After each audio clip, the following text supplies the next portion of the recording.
इतना हाई तापमान जिससे कई जंगल जलकर तबाह हो गए। साल 2024 का हाई टेम्परेचर गर्मी का ईयर माना जा रहा है। हीट वेव से 56 लोगों की मौत। इस हाई डिग्री तापमान पड़ने की मेन वजह हीट डोम है।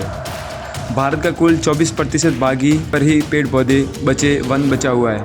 मैं गांव में रहता हूं, घरों में से कुआं पर जाता हूं तो मिलती है राहत। शहरों के साथ साथ गाँव भी हाई तापमान का हुआ शिकार। So let's talk about global warming का सबसे बड़ा इम्पैक्ट। इतनी हाई गर्मी इसने तोड़ा कई सालों का रिकॉर्ड।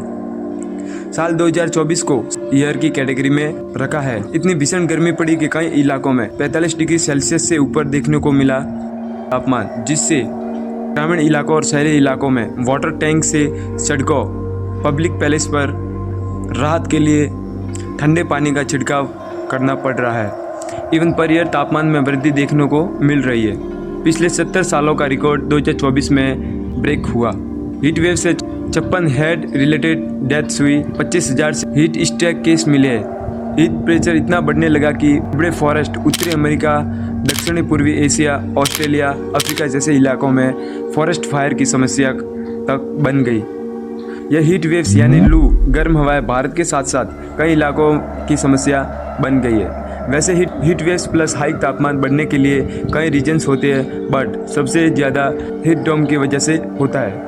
हीट डोम्स को सरल भाषा में एक्सप्लेन करें तो समुद्र, बड़े बड़े महासागरों का पानी गर्म होता है और गर्मियों में ये ऊपर की ओर उठने की कोशिश करता है, लेकिन ऊपर जेट स्ट्रीम हवाएं चलती है।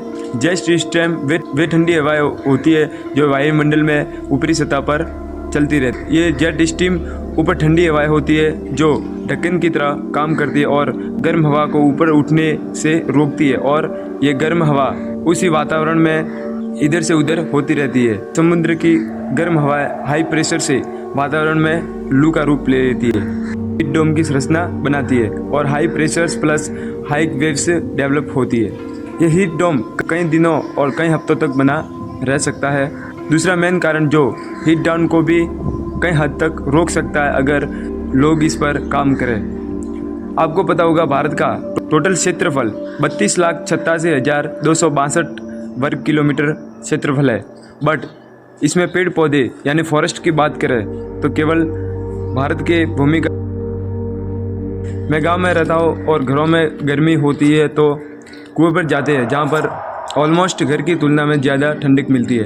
कोई तापमान ज़्यादा नहीं होता है क्योंकि कुएं के चारों ओर फल, सब्जियां, पेड़ पौधे होते हैं और उनका काम होता है जो सनलाइट जो धूप होती है उसको बड़े बड़े पौधे, पेड़ पौधे सोखते हैं, क्योंकि उसमें पानी की मात्रा होती है। जब सनलाइट्स आती है तो उसमें से पास होकर आती है, जिससे उस एरिया और उस जगह में ठंडक, एक नमी बनी रहती है।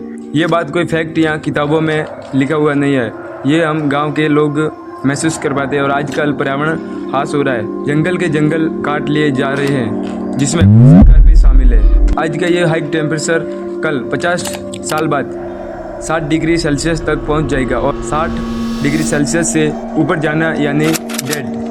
इसलिए कदम हमें उठाना है, अर्थ को ग्रीन बनाना है। इसलिए एक पेड़ लगाओ, save your future. Thanks for watching. मिलते हैं नेक्स्ट वीडियो में।